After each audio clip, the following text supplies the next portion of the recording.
Hello, everyone. Welcome to our channel, Pencils and Pistons. I am so glad to bring back the second episode in our series titled Supply Chain 101. We are glad to have on board Sandeep Sir with us on this series. We all know that he has been supporting us and our dream of making education and manufacturing supply chains and operation much more open source. Welcome, Sandeep Sir. Thank you so much. Thank you.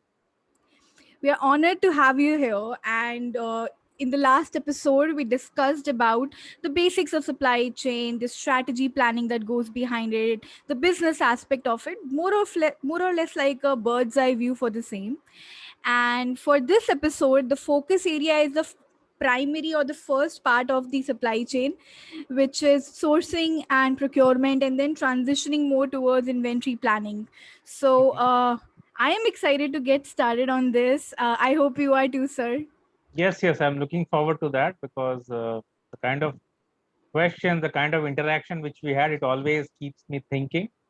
So, and it's again, hats off to you for making it open source because the country has actually come a long way when it comes to supply chain. But unfortunately, there is still people are not very clear about it. And if you look at most of the things which are available, they come at a price, but I'm glad that we are doing it as open source, and because it's important we democratize this because that's critical.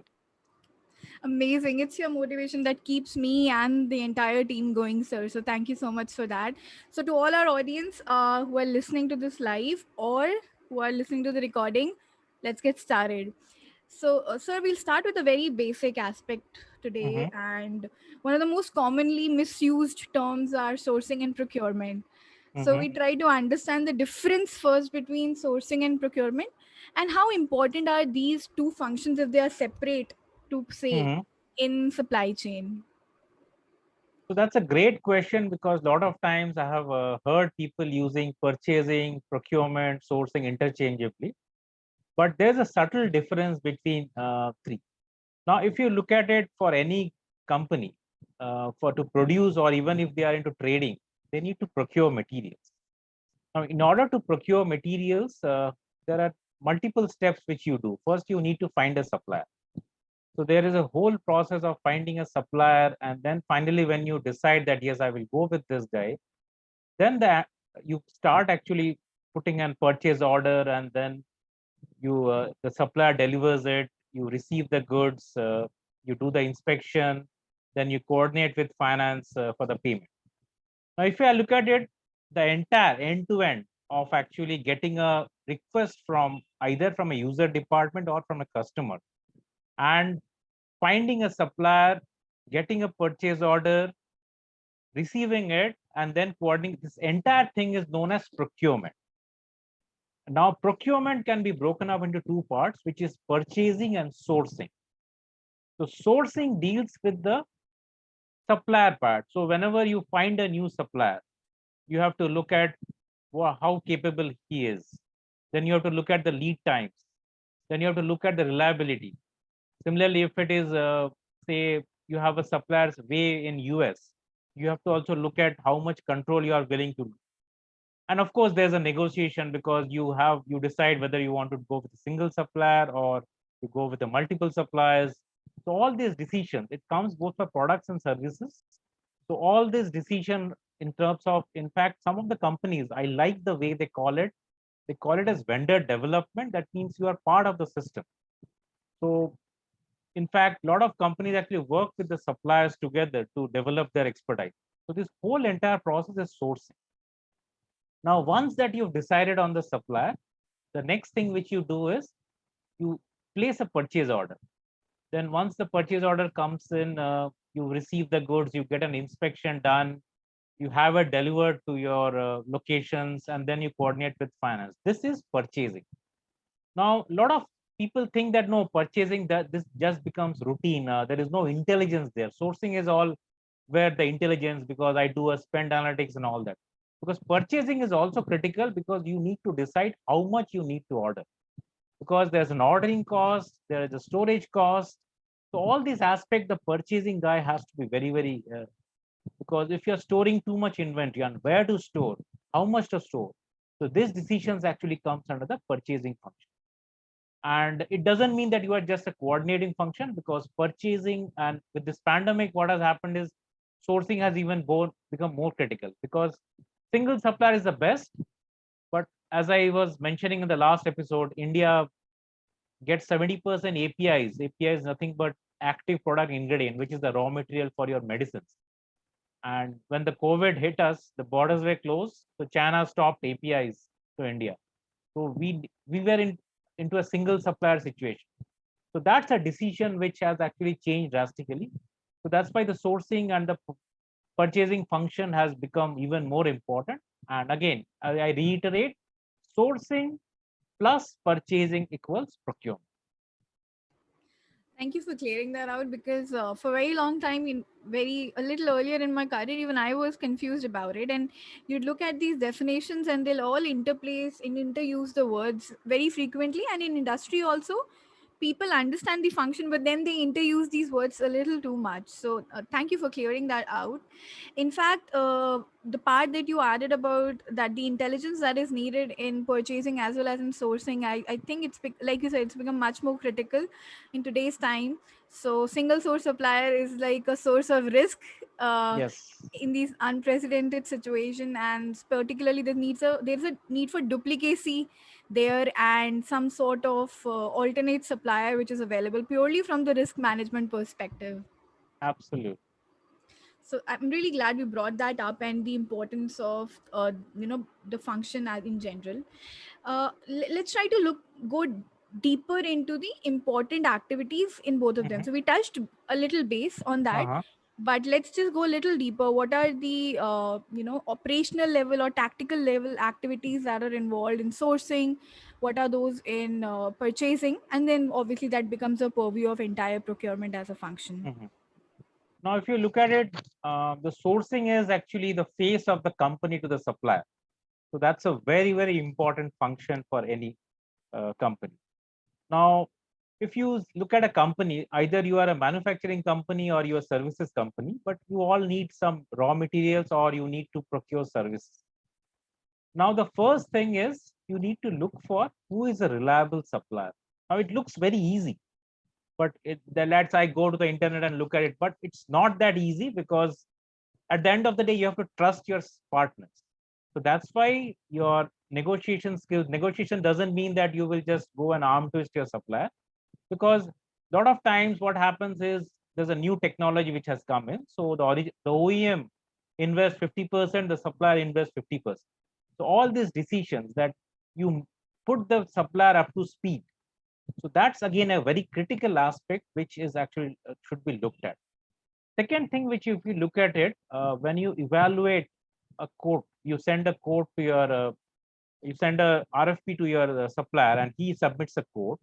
So when you do a quote analysis, now quote analysis is just not you just do a comparison of prices and leave it there. A lot of companies have these two-stage negotiations, where first stage it's a technical evaluation where you collaborate with your production team, with your quality team, with your other functions. So they independently evaluate technically, but they don't get to see the price. So that's an important thing. You need to really, as a sourcing, you need to coordinate that, because you need to get the right people for your technical evaluation. So once you're okay with the technical evaluation, then it moves to the commercial evaluation, where again, you need an input from finance, from supply chain, because at the end of the day, anything is going to hit the entire supply chain. So it doesn't mean that the sourcing guy can actually make a decision. And then, of course, companies have tried innovative ways like reverse auction, where you say that the suppliers have to start from this price and go down. Again, it's not a very personal view, is it's not a very clean way, because it gives an impression that you are arm twisting your suppliers. But people have tried multiple ways and means, because I remember a case where if you push the supplier too much, he will reduce the price, but then it comes at a cost of a quality. So that's very, very important what you look at. So that's why, and then you need to look at your spend analytics, because right now that's very, very important, that what kind of, did you change suppliers too frequently, because it's a problem. Did any supplier fail? what is the reliability, or this supplier also supplies to competition. Do you see a risk there? So there's a whole lot of analysis which is done, has to be done by the sourcing function. Now, in terms of purchasing function, if you look at the inventory is, again, it's a mixed baby because it is both under shop floor, it comes under inventory control, but also under purchasing, because if you order too much, you are actually increasing the ordering cost. But if you order too much again in one go, you are actually storing too much inventory. So that's again a decision. You have to actually look at your inventory modeling, that how much inventory and what frequency, because a lot of it happens typically in say metal business, where the London Metal Exchange, the price of metals actually changes. So you have to take a call that if I order 6 months, will I be saving on that?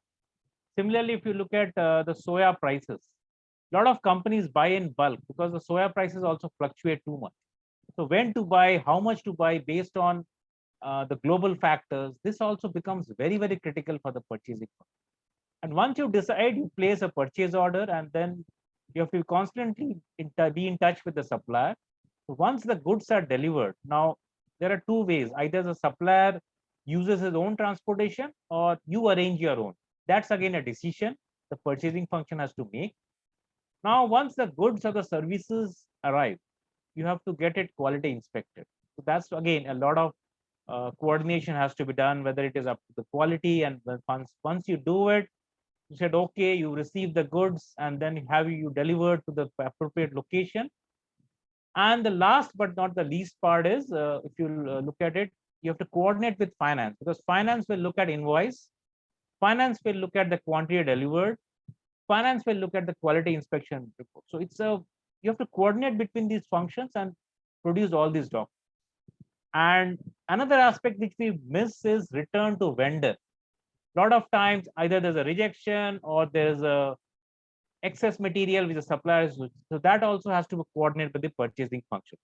So companies have tried various combinations like vendor managed inventory, where the vendor stores inventory at your premises, but the moment you consume it, you pay for it. So it is not in your books technically, but you actually make it available. Similarly, there is a concept of consignment base. It's a similar concept. The people are actually trying out. So all these, because it's just not price, because people think that the KPI of the purchasing or the sourcing department is price. It's not that. Of course, you would like to give a 5% year-on-year savings, but not at the cost, at the expense of just the price alone. Maybe you can do a better product. You can work with the vendor to come up with a cheaper and a better product. So all this again. So there's a lot of intelligence built in. It's just not a routine function. I just wanted to make it very, very clear. Right. I'm really glad you mentioned that because I used to work in the purchasing department, not exactly in the sourcing and being a buyer, but I used to closely observe these people working because I used to closely work with buyers. And three things I picked up that they, as skill sets, they need to know. And I think it kind of ties back to what exactly you were trying to talk about from the functional aspect of these two departments.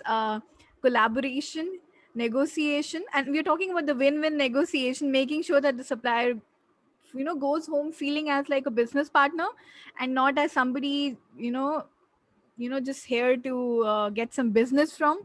And finally, the sensing part, I think you mentioned about the intelligence a couple of times. It's more about, I think in my understanding, a sensing what's happening on a global level, and a sensing of it's both local as well as global, what's happening inside my plant in my country, and how does it determine the economic decisions and that you take with regard to ordering in bulk or not, or having another supplier. So collaboration, negotiation, and sensing, I think, are the key skill sets you'd need besides just the technical know-how in these two functions.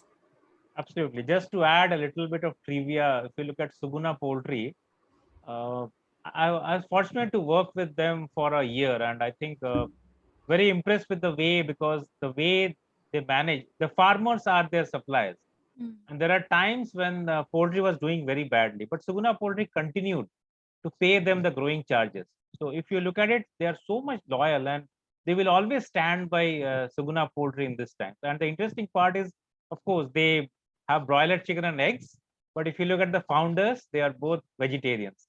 So that's the little bit of trivia I wanted to add here. It's as interesting as it gets in the supply chain world. Too many variables everywhere. So, interesting aspect, I'd say. Moving further, let's talk about the intervention of inventory planning, demand planning, and supply planning. How do they tie back to Mhm. the sourcing and the procurement aspect, or what role do they play, if they play, in the particular function? I think it's all interconnected because a lot of times people feel that purchasing, sourcing, there's all disjointed functions. But it always starts with the customer. Your supply chain starts from your customer. That's the fundamental thing we all need to understand. So you have a certain demand in the market. Now, as a company, you decide that maybe I will do 70% of this demand because that makes me viable. And if I look at all my costs, my profitability, my risk appetite, I'm okay with a 70% demand fill rate. Now, in order to meet that demand, I then work backwards saying that I will need so much of production, or if I'm a trading company, I will need so much of inventory. Now, in order to do that, I need some either a raw material in terms of product or services. That is where I need to have a long-term plan that over the next 5 years, this is my what is going to be my spend. And then again work backwards and then decide that this is the price which is more viable. So it's all interconnected because the demand will actually drive your supply. It's not that I decide just out of the blue that anyway I have done so much in the last 1 year, I will do maybe 5% over that. So that is again very crude way of doing it. A lot of companies may be doing it, but do understand that at the end of the day, it's all tied to your demand. Because I will give a typical case of one cable company. So if you look at the cable, so those big overhead cables, and it actually uses aluminum and copper as the raw material, very, very expensive material. So now all these are actually mostly make to order. So every customer will come with a spec. Now, typically what happens is you build the product, maybe it's 70, 80% ready, then the customer cancels the order. So what do? So that's where I think whether you can divert it to or you can tell the customer that you take this kind of a product. So again, this becomes very, very important that I have seen inventory being wasted on shop floor because of the mismatch between your demand and supply. Now, I cannot match exact my demand and supply. We always have a buffer because buffers are important. But how much buffers and whether it's actually worth keeping that buffer, that's very, very important. Now you will talk about multiple, must have heard about lean, you must have heard about theory of constraints, you have heard about Kaizen. So these are actually different modes to handle the same problem. But again, as I said, don't try to get into comparison which is best because what works for you may not work for another one. It can also be a combination of maybe lean and Kaizen together, or maybe an MRP is okay for you, or maybe a demand driven MRP works best for you. So it always, there's no one size fits all for that. It's very, very important that because inventory plays a very, very important function. Now, in case of a service, unfortunately, you cannot store service. Service, you don't have an inventory for service. So that's why it's very, very important that if I say, look at my, if I'm hiring manpower, that's a typical case of a service. So you know how reliable it. You give him a forecast. Yes, this is what I'm planning to do. And yes, forecast is never accurate if you get 60, 70%, but that's fine. You still need some number to start your process. So that's because a lot of people say that, no, I don't want to forecast because it's always wrong. But understand that a bad decision is still better than no decision at all. So, and see that it's an algorithm. The thing is, with this pandemic has exposed us to that we don't know what is going to happen tomorrow. So, however you better you forecast, you will still never be 100% accurate. But I think we have to live with it, and maybe that's why the demand sensing becomes important because if you have a mechanism to actually get a real-time demand, it actually what do you say? The forecast-driven errors are much less. So net net, if I look at it, it's important that you tie your supply with your demand. But yes, the entire, it cannot be a exact match. But I think if you still do a better job, in fact, if you look at it, what are your inventory turns? How much inventory you're storing? I think these are very good measures because supply chain analytics has actually become very, very critical. It was critical, but now we are feeling that it is more important. So that's the important thing, that it's all tied up. It's never planned. The problem, if you look at it, 20 years ago, I heard the same problems. Today also I hear the same problems. Though we have addressed the problems in some way, but again, nothing has been really foolproof. So you get to hear the same problems even after so many years. Yeah, absolutely bang on with the part about the problems being just the same. And we have known the solutions and the importance of the same for a very long time now. It's just that now it seems like we cannot push it back anymore. It's going to have a direct impact on business, and it's already having. So you're absolutely, I'm really glad you mentioned that, because most of the technologies that we talk about have been present for a while now. It's just that the market was not ready for it, or didn't was not sensitized enough to kind of make an investment in the same. But now Absolutely. we are a part of digital economy. If we don't, we will be left behind, and obviously will have repercussions on the business for the same.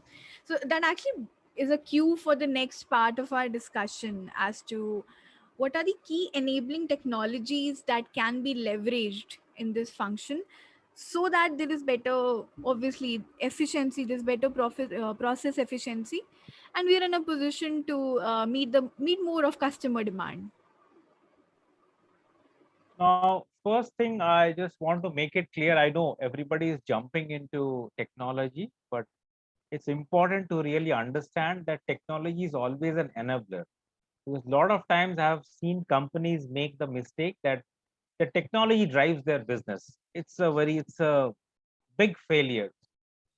The thing is, technology will help you do your job better. Now, what has happened? People knew that, yes, I have to address my inventory function. I need to look at my demand function.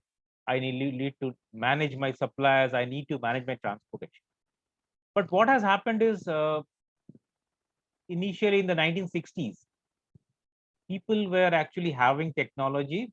Maybe for the sales function, they had one technology. For the purchasing function, they had one technology. For the sourcing function, they had one technology. But unfortunately, no two technology could talk to each other. And I think millions of dollars have been spent trying to integrate it. But thanks to what has happened today, if you look at its cloud, it's then the ERP actually came in. So it was like one single source of truth. But ERP are not very flexible. It actually constrains sometimes your business process.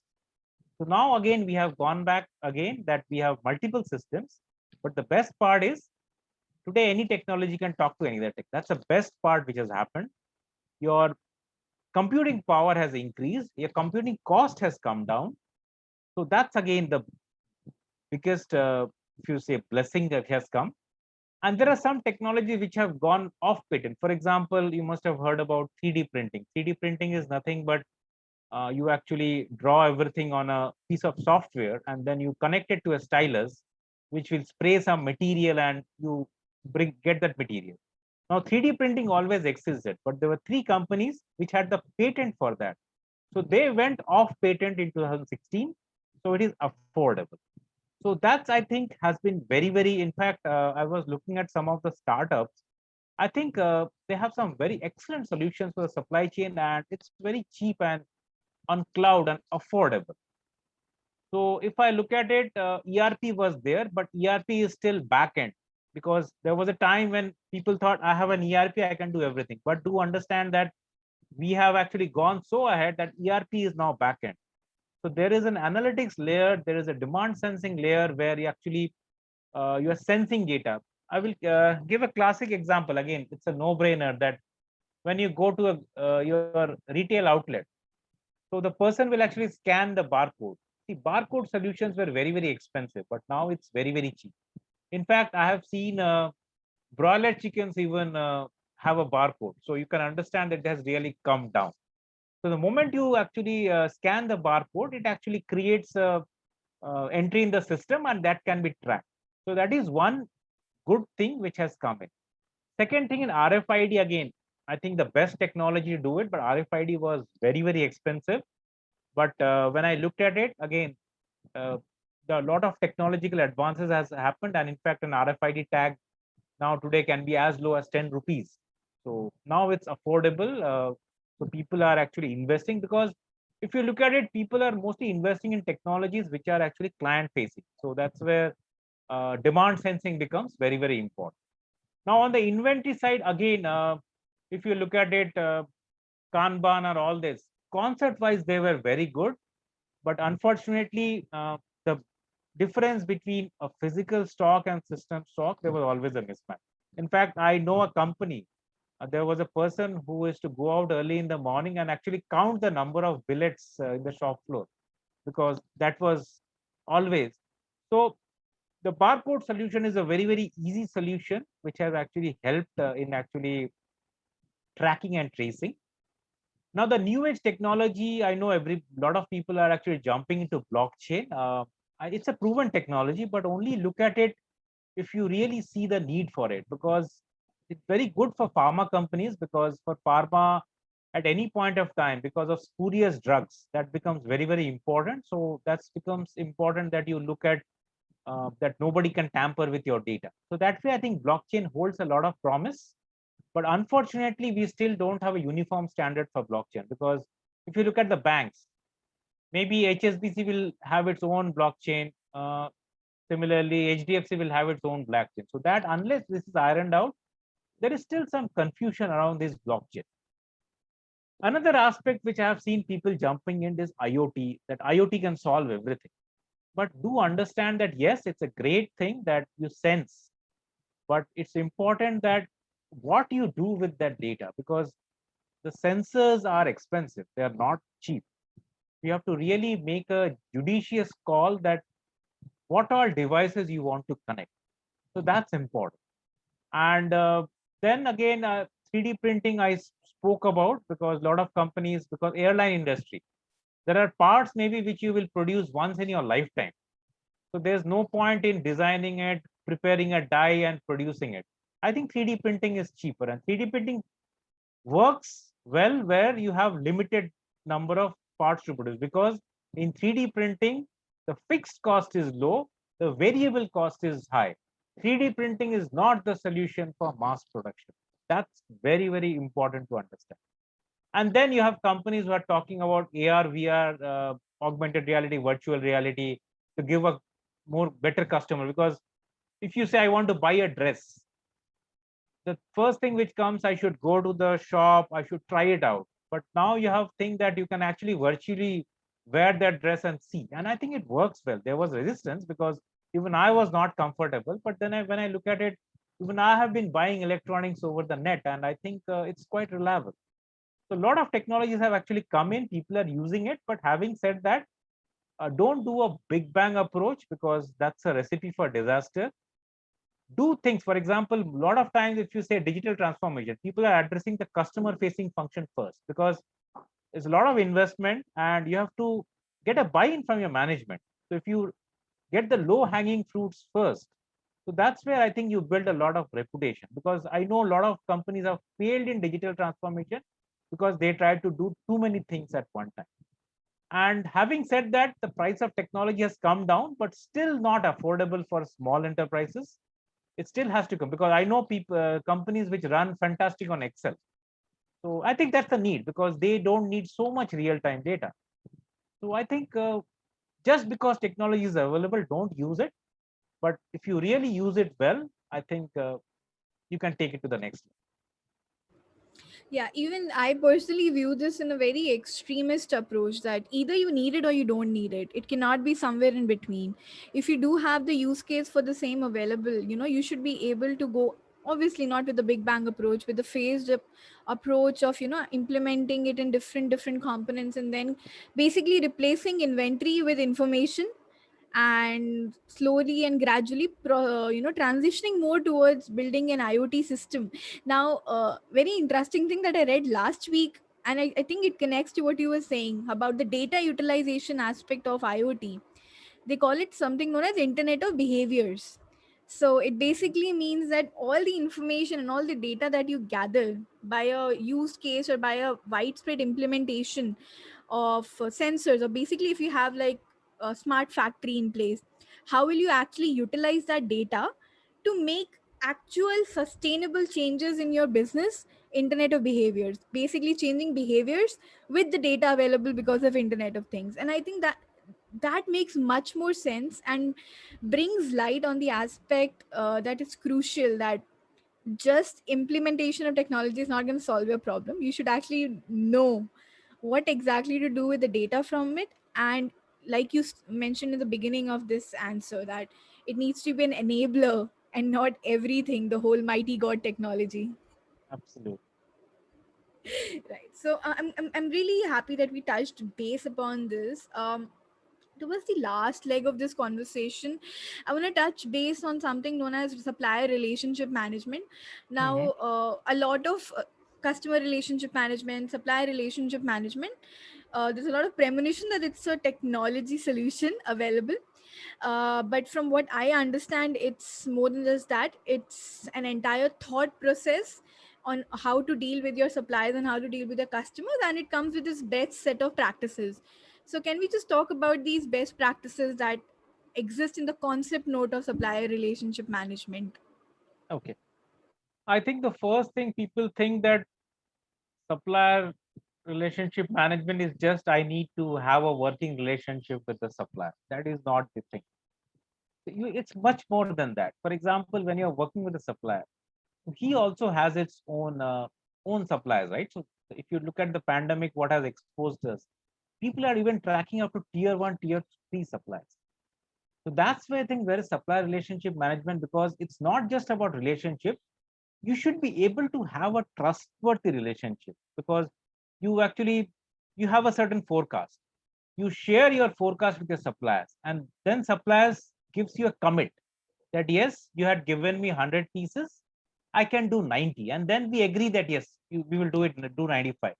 So that I think trust has to be, and it doesn't really mean that you just send him an email or you just call him. It doesn't work like that. It has to be a continuous process, because a lot of times what we have seen is some companies, unfortunately, are notorious for actually arm twisting their suppliers, but they have been actually penalized in the long run. Because I know the classic case of Infosys, for example, GE at that time was trying to reduce the rates, and there were two, three Indian companies which actually complied for that, but Infosys did not budge.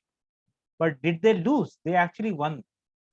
So that's the thing, is it's not a very good thing to look at, like that I have a target of 5%, 10% year on savings, so I squeeze my supplier. Second thing is, supplier is a part of your extended supply chain. So you are actually giving it to your supplier because either you don't have the capability, or you are giving it because somebody is uh, who does it better. It need not be cheaper always, because the fact is, it's not fair to say that because somebody is doing it cheap. Of course, if he's doing it cheap, that is his credibility. But if the quality is not up to the standard, you will never buy it. So it's very, very important that he's giving you a solution which is actually works best for the supply chain. So this aspect you have to look at. And I think the third thing which I've seen, mostly the way Tata Motors works, they have a lot of these suppliers, and they have a department where they call it as a vendor development. So they actually work with the suppliers, invest in the machinery. So maybe the 50% of the investment will go for Tata Motors, and 50% supplier does it. So it's always a win-win thing. And if you look at it, most of the suppliers of Tata Motors have never failed them. So that's why I think that is one of the best automobile companies now in the world. So I think the Tatas that way have actually taught us certain things, some fundamentals, which we try to miss it.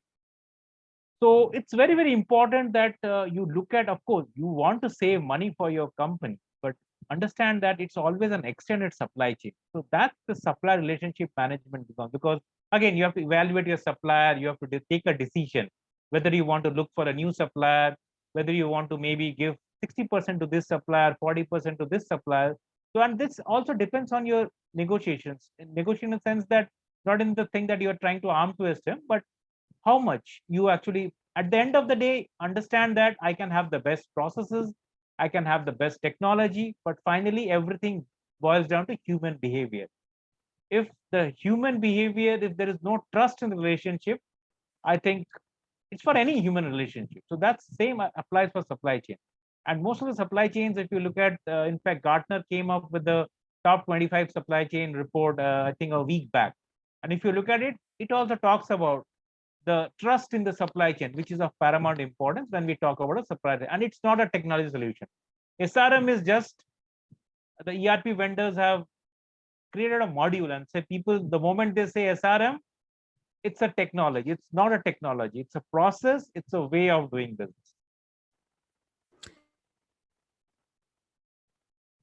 I absolutely love how you say that it's a way of doing business, because a lot of I've seen a lot of people who come from, particularly, from who are venturing into supply chain from computer science background. They don't have manufacturing or any experience in the industrial engineering side of activities, and their approach to this is, let's impose the technology solution, and that's exactly what we are here for. So I feel a lot of disconnect at the moment. A lot of supply chain consultants which I'm actually seeing are basically technology consultants and technical consultants who are imposing technology on these aspects. What we don't realize, and what you actually talked about, is the element of trust that goes in building every little bit of your supply chain is irreplaceable by any technology. And I think no matter how many, no matter, you can definitely use analytics, you can have autonomous decision making in place, but you cannot replace this human element. So when we say the human element of supply chain, this is exactly what we are talking about, and I'm really glad we touched base on this during our discussion. So thank you for that, sir. And I'm glad that you brought that thing that the people from a technology background who come in the supply chain. See, the thing is, people believe that just because I have studied supply chain, only I can get into supply chain. But what happens is today's need of the hour in supply chain, we need people from different backgrounds, because supply chain is never an exact science. We need somebody from an arts background, somebody from a commerce background.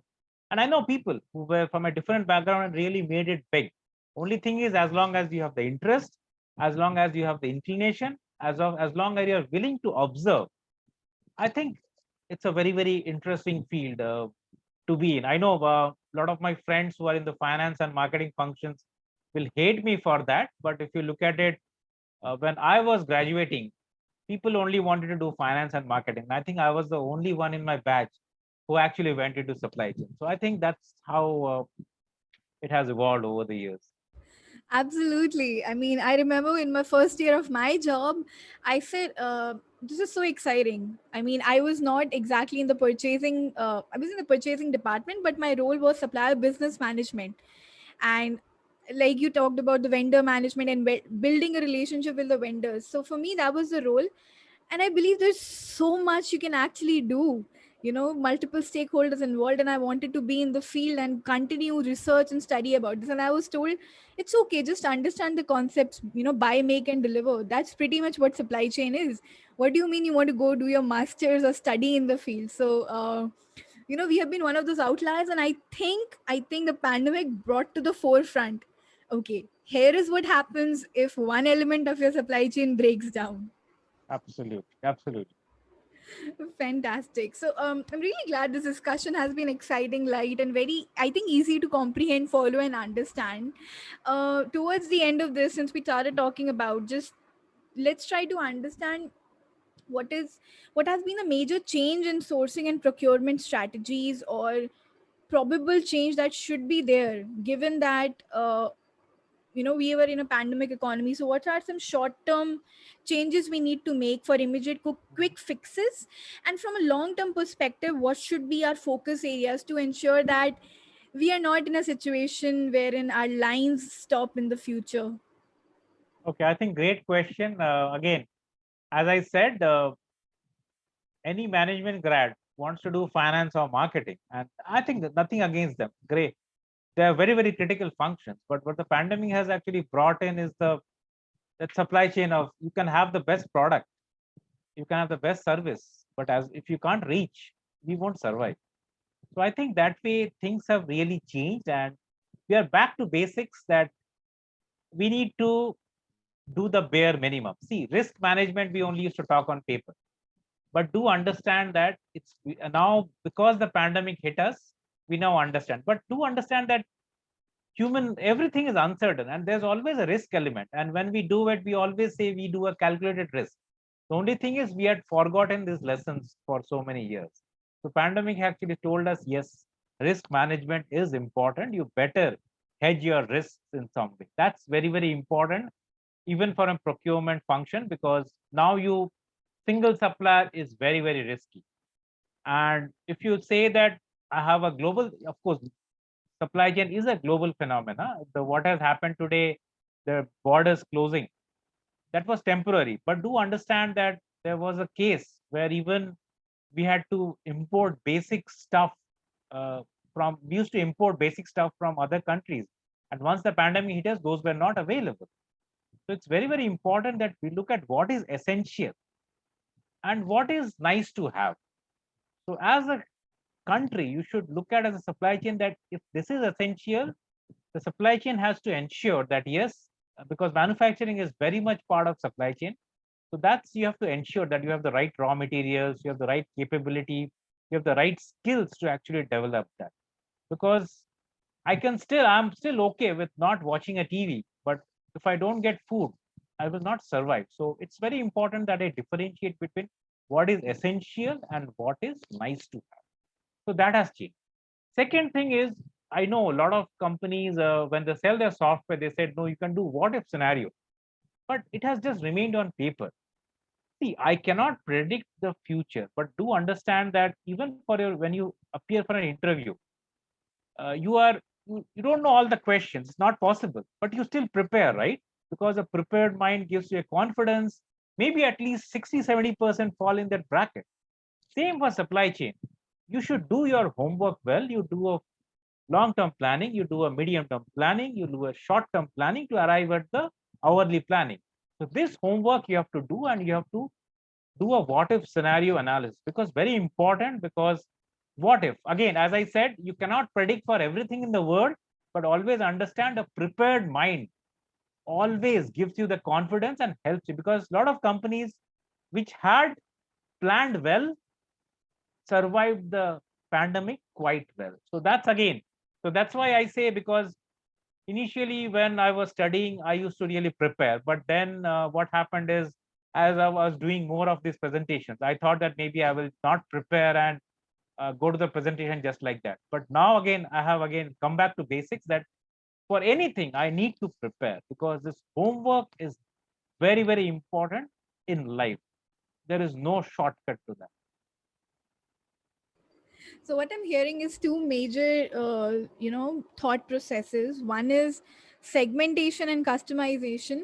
So most of the products that we see, there's a tendency that we can have similar supply chain or supply chain solution in all sorts of the products, but we're talking about segmentation of our product types or Yes. segmentation of the services that we provide for that particular supply chain. So there has to be some level of customization there, otherwise you're losing out on money. And I think when we talk purely from the cost perspective as well, not all your customers need the same level of service, so why will you offer that to Absolutely. them?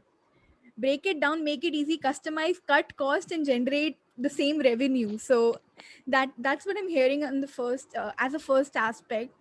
And the second, I'm hearing what you're saying is more of proactive planning. And from a risk management perspective as well, a lot of it, like you said, has been on paper, and risk is something I've been working on for like multiple years now. And yes, it's something in a presentation deck, or it's something that is purely to clear some audit from the suppliers end. So we should not look at it from that perspective. And I think like we were talking, pandemic is an eye opener for the same. We've had the second wave in India, and there's a good chance there'll be a third wave in the country. And the businesses will be, I think the trade aspect of that business will be impacted for a very long time. And this is the time to actually build up from what might be ahead of us. And as a part of the climate change, this is our time to prepare for what might happen if the climate change repercussions are greater than what we are anticipating or taking it seriously at the moment for.